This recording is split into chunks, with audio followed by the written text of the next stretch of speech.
You should be all right now, Brad. Okay. Then let's move on to approval of the August 18th, 2026 meeting agenda. Staff, any changes that we know about? Yeah. Go ahead. Thank you, Mayor, members of council. A couple of updates from staff tonight. The first one, I'd just like to make a note of an additional information for new business item A, which is the award of the Climate Action Plan. Staff just added additional information to the memo that was already in the packet. That information was sent to council earlier tonight, and then also the packet online has been updated as well. And then we're also adding an addition of other business item A, which is the voucher 11A, which is the voucher disbursement report. The council also received an email with that earlier, and the online packet's been updated, and there's a printed version here tonight as well. So those are the two additions from staff tonight. Thank you. Council, any changes to the agenda? Mr. Mayor, hearing none, I will make a motion to approve tonight's agenda. I'll second. All right. I believe we've got to do a roll call vote. Is that right, Chase? Because I'm virtual? That's correct. All right. I remembered. So can we get a roll call vote, please? Yep. Blackledge, Yes. Greenberg, Yes. Parisian, Yes. Aranda, Yes. and Sutton. Yes. All right. The agenda is passed. Moving on to the consent agenda, pursuant to council rules, one motion non-debatable will approve the recommendation needed. Any member of the council may ask for an item to be taken from the consent agenda for discussion and separate action. Such items removed from the consent agenda shall be considered immediately following the approval of the balance of the consent agenda. Any items that council would like to remove from tonight's agenda? Hearing none, I will make a motion to approve consent agenda items A through C. I'll second.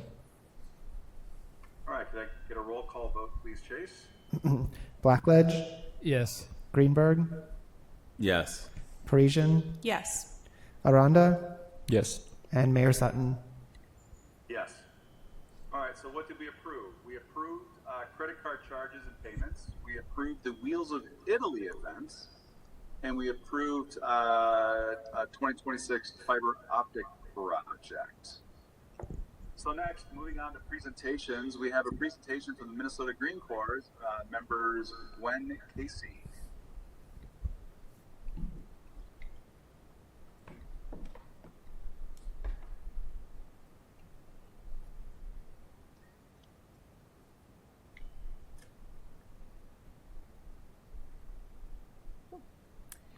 Good evening, Council, and thank you for having me. My name is Gwen, and for the past 9 months, I've been serving as a Green Corps member here in Robbinsdale.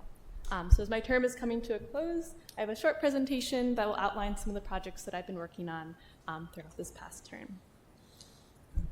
Thank you. To start, I want to give you an overview of the Minnesota Green Corps program. Minnesota Green Corps is an AmeriCorps program that is coordinated and partially funded by the Minnesota Pollution Control Agency, MPCA. Members serve a 10-month term from fall into August, and there are 4 cohorts from stormwater and forestry, clean energy, waste diversion, as well as the cohort that I serve in, which is community outreach and readiness. And Robbinsdale has been a really unique site to serve in, primarily because I've had the opportunity to work across departments on environmental projects. This has included sustainability and organics with my supervisor, Kayla Kurtz, water resources with Jenna Wolf, as well as forestry with Stefan Pappas. Okay, so I'm going to give an overview of some of the projects in each of those areas, starting with organics. One of my primary focuses this year has been helping to launch and promote Robbinsdale's first organics drop-off site.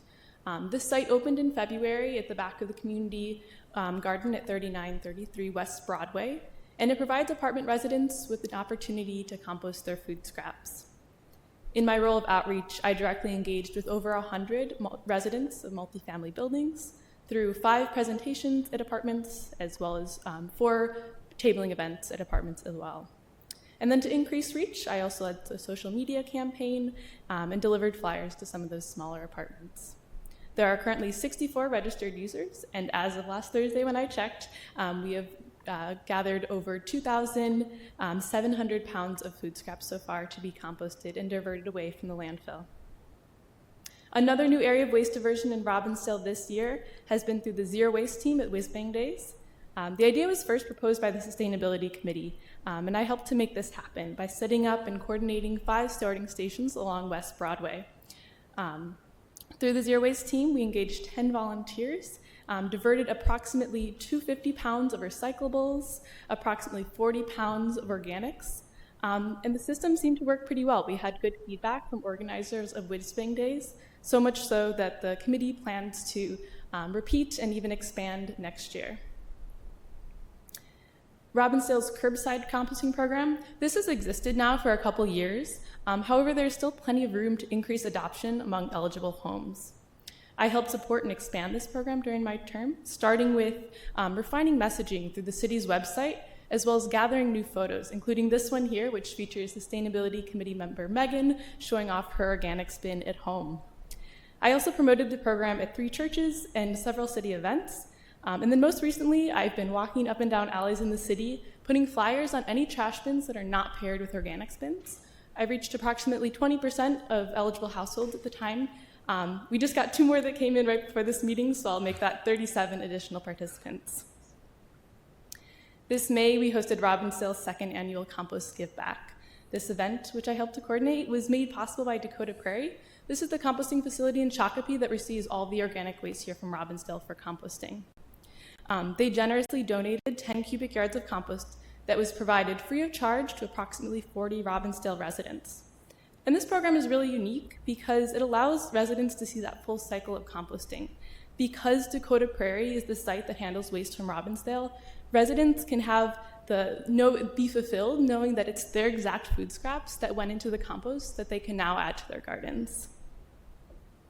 And then another more local example of residents experiencing that full circle of composting started at Elam Lutheran this summer. So in the spring, I'd reached out asking if I could table about the organics drop-off site at their service. They said yes, and then they invited me back later to help support and advise the construction of a new on-site compost bin. This bin will allow the church to compost their garden scraps and kitchen waste, as well as use that finished compost directly back in their garden. And just last week, I led a workshop for about 4 of their members in the garden committee, and just about how to get started with their new bin. It was really incredible to hear all of their ideas and their enthusiasm for getting this program set up at the church. And then one last example of waste diversion. I've been working in the city on implementing organics and single-stream recycling at 3 additional city buildings. So joining the ranks of City Hall with organics recycling is the police department. They now have organics recycling available in all of their restrooms, as well as their upstairs lunchroom and downstairs conference room. As part of that implementation, I also led trainings for 11 staff in the police department. In addition to the police department, we also implemented single-stream recycling at the water treatment plant, as well as the lunchroom of Public Works. And then a few more outreach events in the area of organics.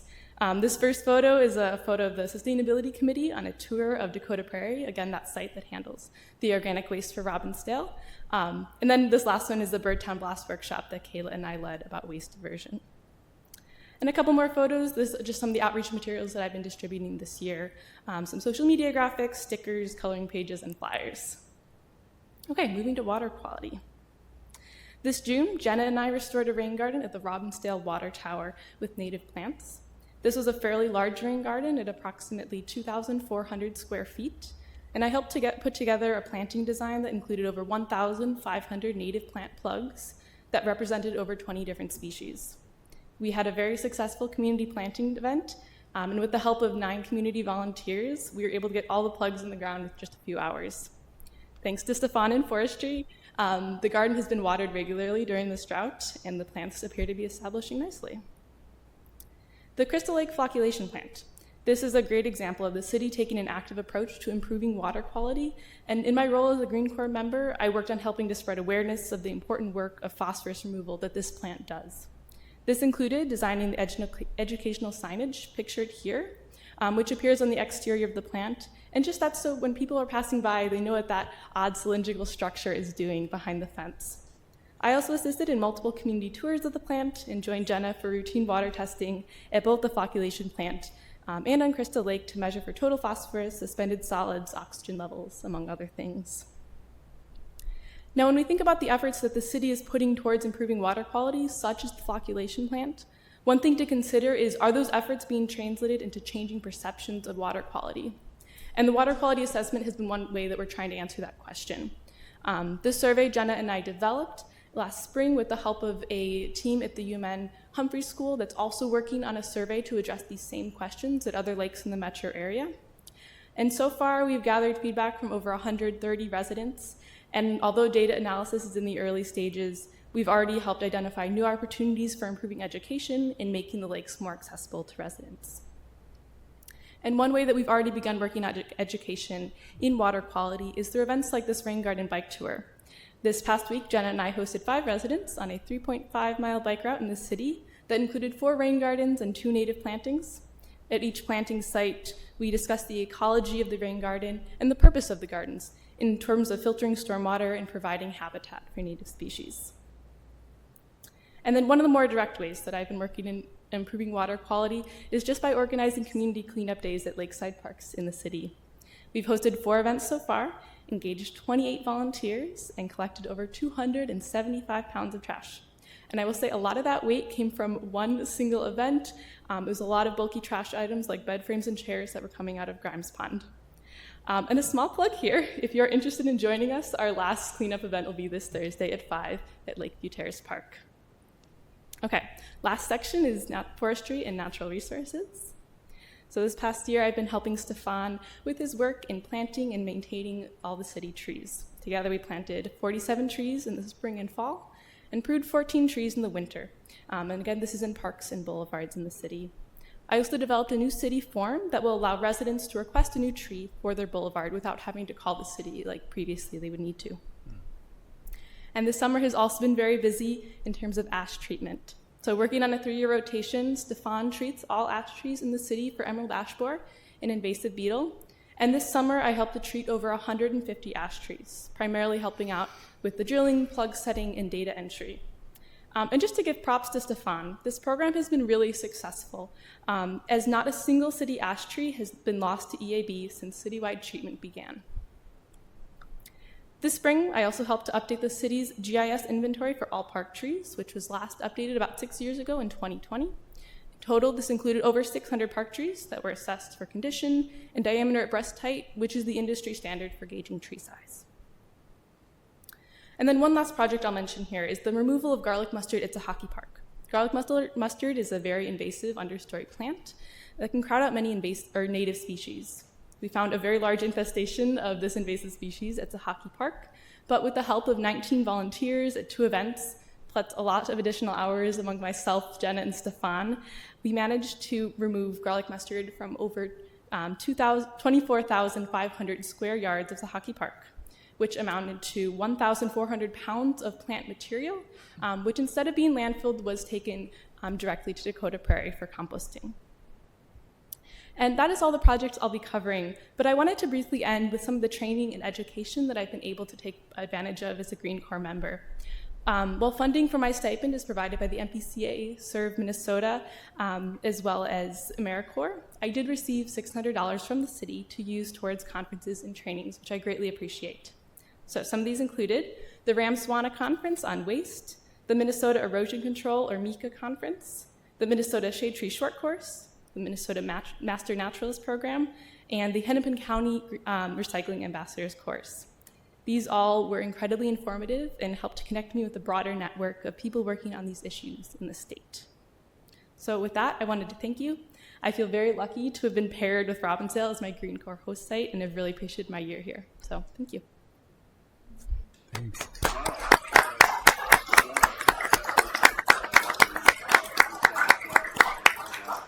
And then I saw all of the work that you were doing. I don't know how you wouldn't get it into all of those slides. So really, thank you for all of the hard work that went into this. And I had no idea how much was being done. That's amazing.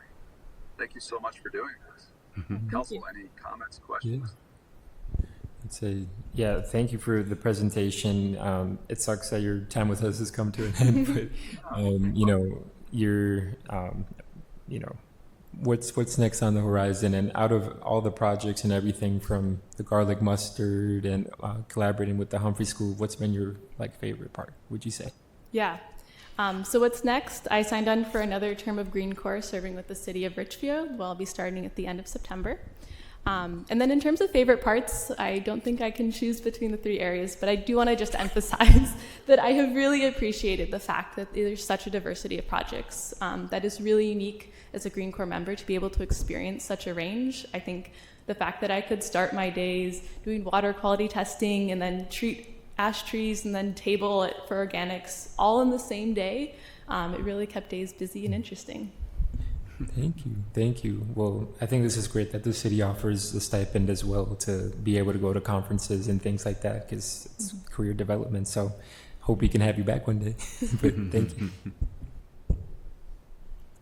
Thank you so much, Gwen. I'll just echo a lot of the thanks. You have been busy this last better part of a year, and it's so wonderful to see the culmination of your work in such a lovely presentation tonight. I would love to see some of the initiatives that you worked on to continue into future years, so I'll be hopeful for that. Particularly the compost give back program. How amazing. I remember it must have been a couple years ago, former council member Wagner had asked specifically, like, where is the organic waste going to, and can we get our hands on that? So it's wonderful to see that full circle moment that you talked about. And we will certainly miss having your presence here, but thank you for all of your efforts. I'll let my friends over in Richfield know that they're lucky to have you. Thank you.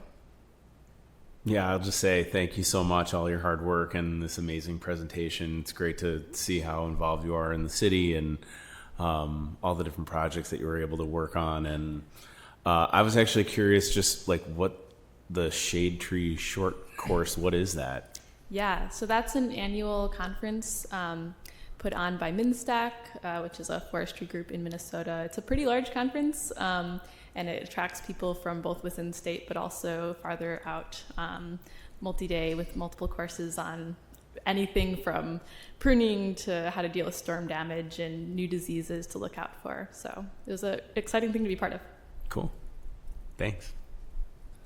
Yeah, I'll echo the same sentiments, and I think also to the staff as well. I think it's amazing that we have so much opportunity, and you talk greatly and highly about all of them and their experience for yourself in our community. So really appreciate that, and yes, please come back and visit anytime. And yeah, good luck in your next step with Richfield as well. So thank you so much. Yeah. Great. Good luck. Yes, thank you so much. Thank you. Thanks, Gwen. We'll miss you.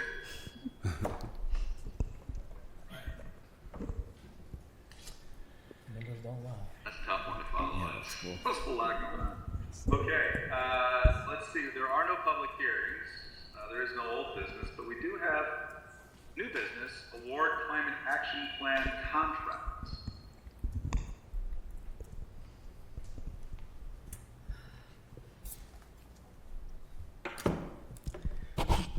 Yeah, that is going to be a tough act to follow. But Gwen is so awesome, and I'm so proud of her. And her last day with us is next Friday, and it will be here sooner than I would like. But we will be having a lunchtime pizza party to celebrate, and I think it's safe to say members of the council are invited. I'm sorry, say that was this Friday or next Friday? Next Friday, the 28th.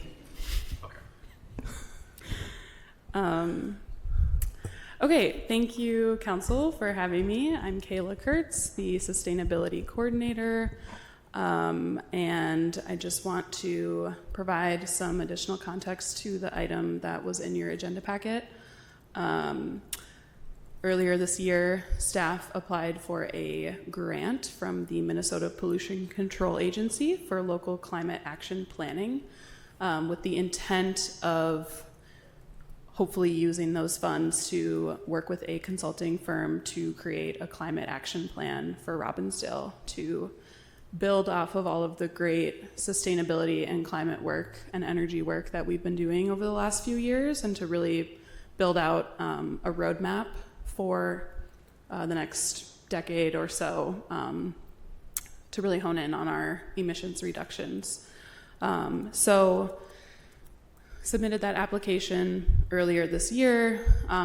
A few months later, we're notified by the MPCA that our project was selected for funding, which is excellent. And then shortly after that, staff worked on crafting a request for proposals to then solicit bids from consultants to help work on this climate action plan with us. So this RFP was authorized by you all at the June 16th council meeting, and then shortly thereafter we published that RFP. So the RFP was live from June 22nd through July 20th.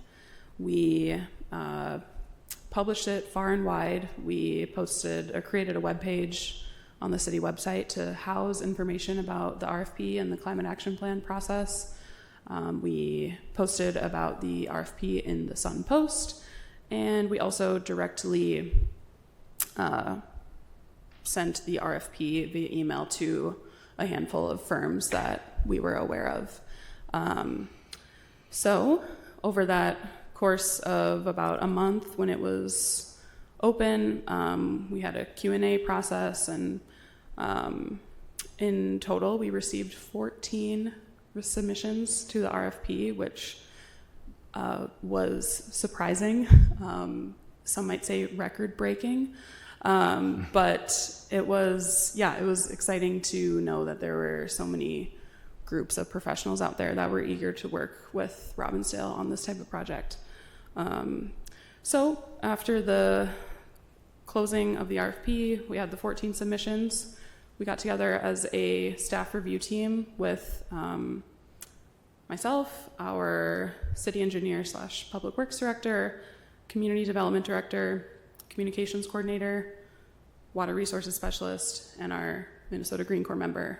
This was mostly the makeup of our staff sustainability committee, but also a few extra staff to really get a wide representation across departments when reviewing proposals. So ultimately, we each individually reviewed proposals, and we also got together as a group to discuss, narrowed it down to our top 3.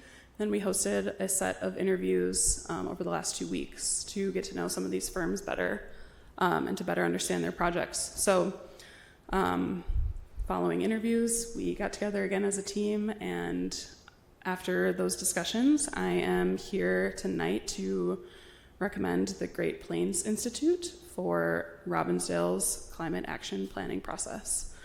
And I'll tell you a little bit more about the Great Plains Institute, also known as GPI.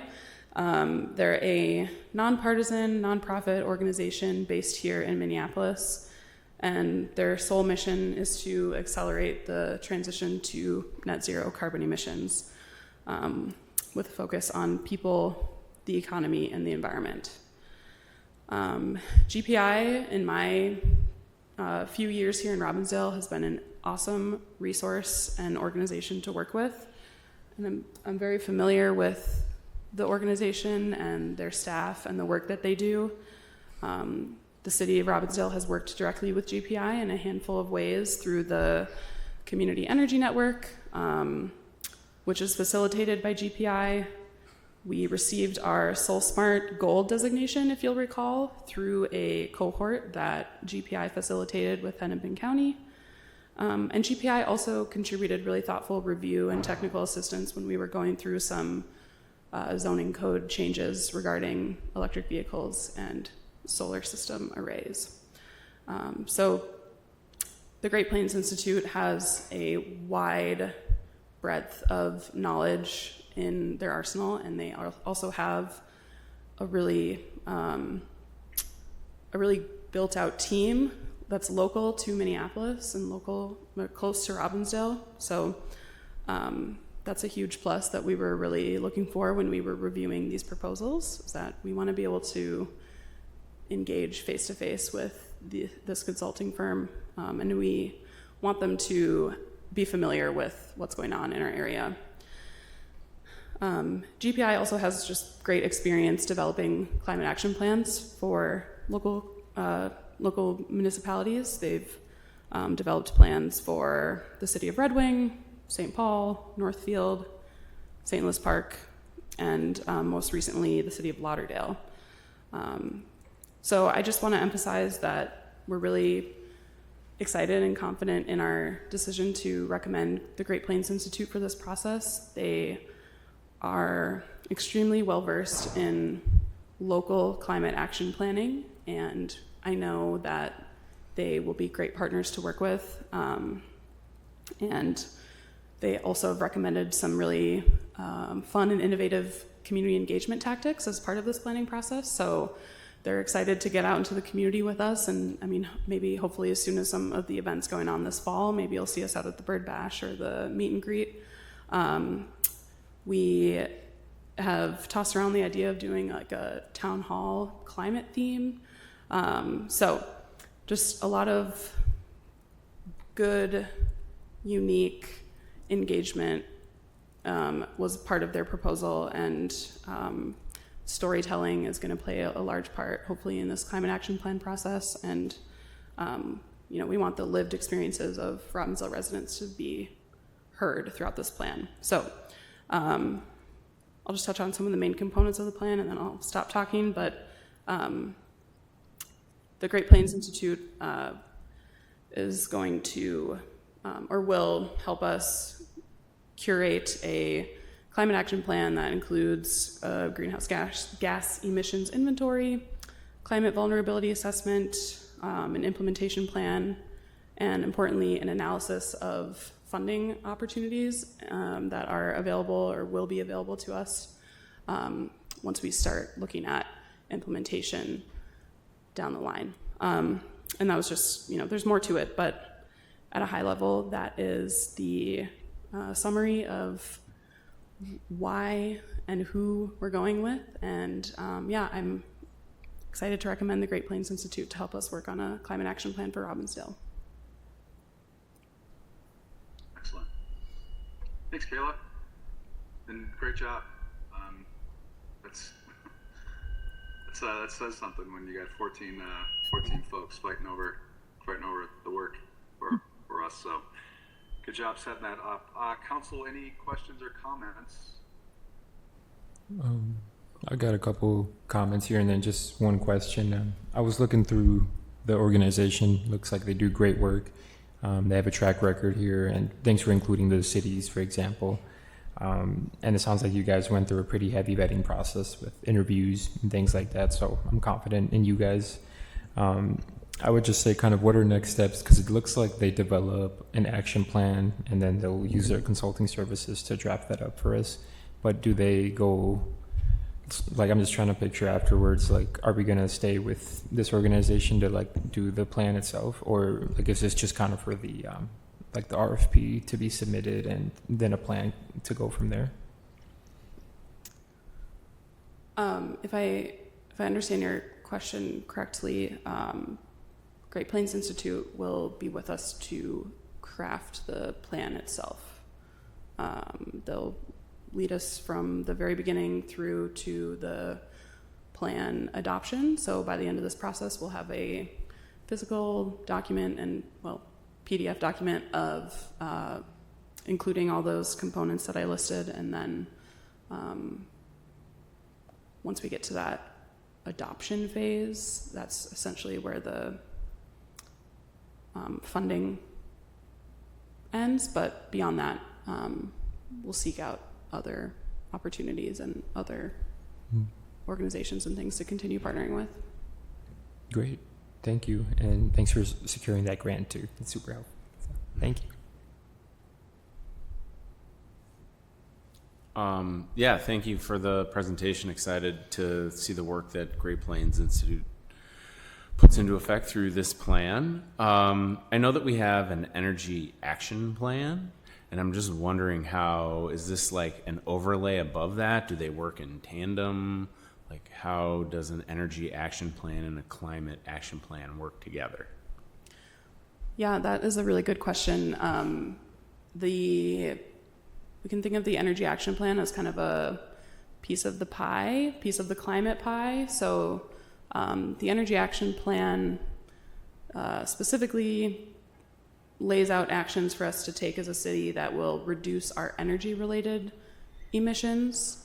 This climate plan will lay out actions for us to take to reduce all emissions, from transportation to buildings to like air, particulate matter. So the energy action plan will kind of be just a piece of that. And you know, we don't want to have two like completely separate, non-compatible plans. So it's important. It was important to us to specify this in the RFP too, that we want the energy action plan that already exists and that we've put a lot of time and work into to inform parts of the climate action plan, and to I think there will definitely be some overlap between the two. So we're not starting entirely from zero. Cool. Thanks.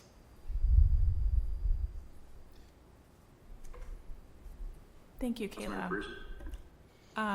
Yes, I'm certainly supportive of this. Congratulations on the grant award, and it's wonderful to see that the bid is fully covered by that grant, which is great to see. I also want to say thank you for, you know, the information that we received in our packet. You were still undergoing the interview process up through yesterday, it sounds like. So congratulations on, you know, putting a team together to go through a selection process that is clearly very thoughtful. And I couldn't be happier with the work that you're doing overall. So thank you. Thank you.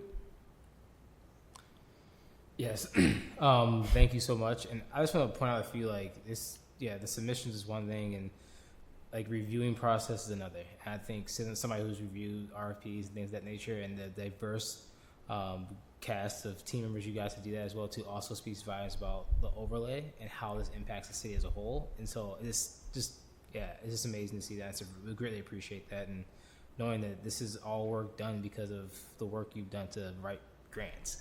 And there's a lot of work that goes into writing grants and receiving grants. And so talk about ways in which you impact the community in a much larger sense, that I think this needs to be said. So thank you for that, and looking forward to seeing what comes from this.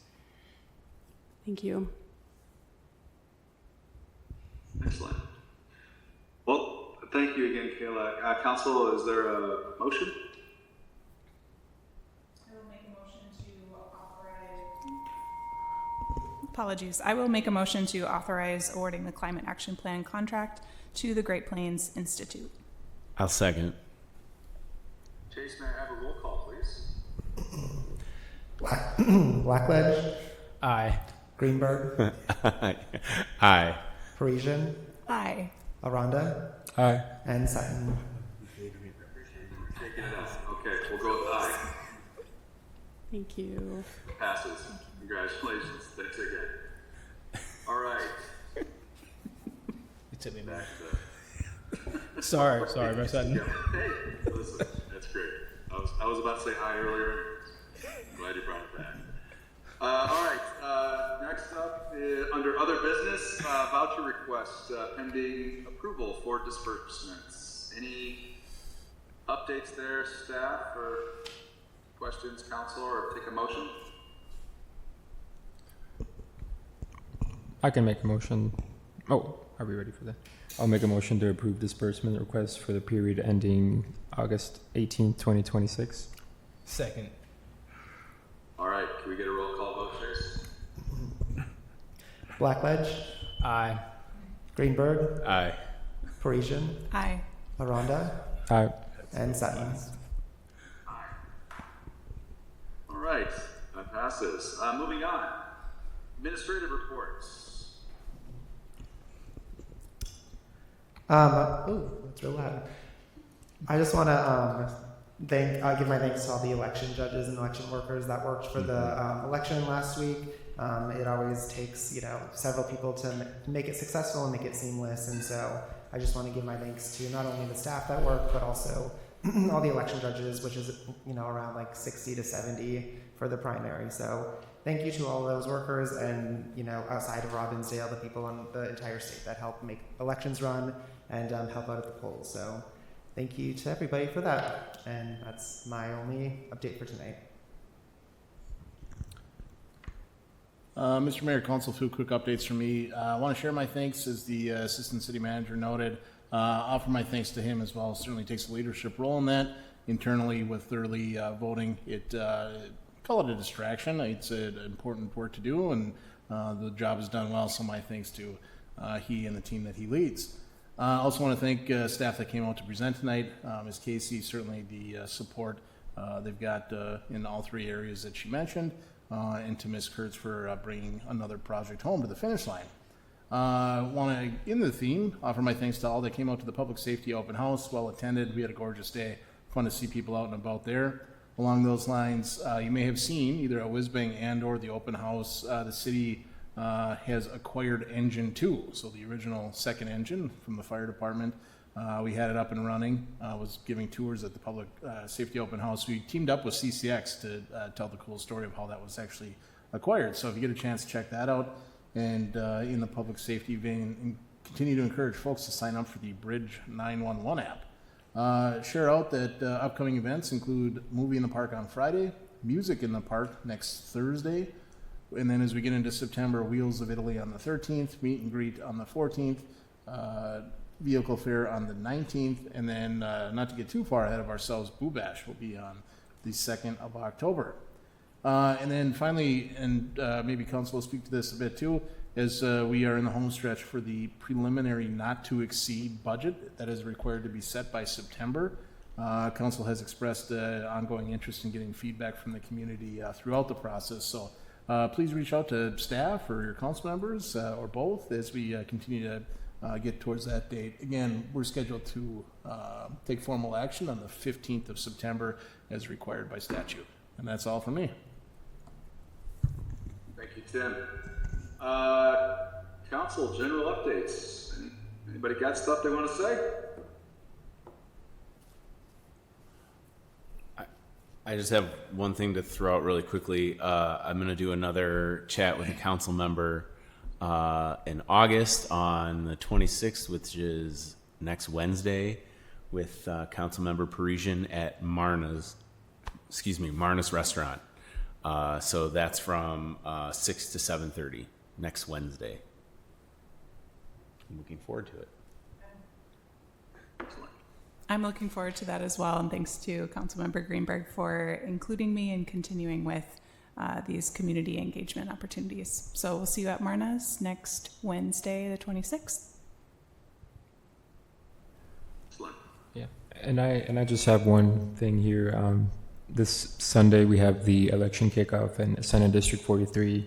Basically, the rundown is local electeds, and then state electeds are going to be there. I'll be there. Feel free to stop by. I think they're going to have taco trucks, so that's a plus.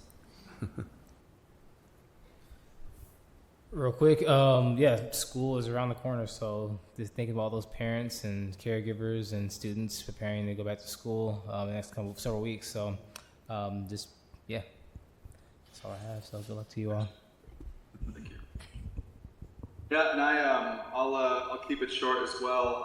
I've had a pretty consistent drumbeat of meeting with various members of the community here over the past, I'd say, several weeks over the summer. Usually, we grab coffee and talk about whatever's on their mind. And so just want to encourage residents to continue to reach out to me and your council members if you've got stuff you want to talk about. So always appreciate sitting down for a cup of coffee with the various members of the community. So that's all I got. Is there? I'll make a motion to adjourn. Second. Chase, can I get a roll call? Blackledge, Aye. Greenberg, Aye. Parisian, Aye. Aranda, Aye. and Mayor Sutton. Aye. All right. Well, thank you, everybody. Have a great night. Thanks. Glad we could share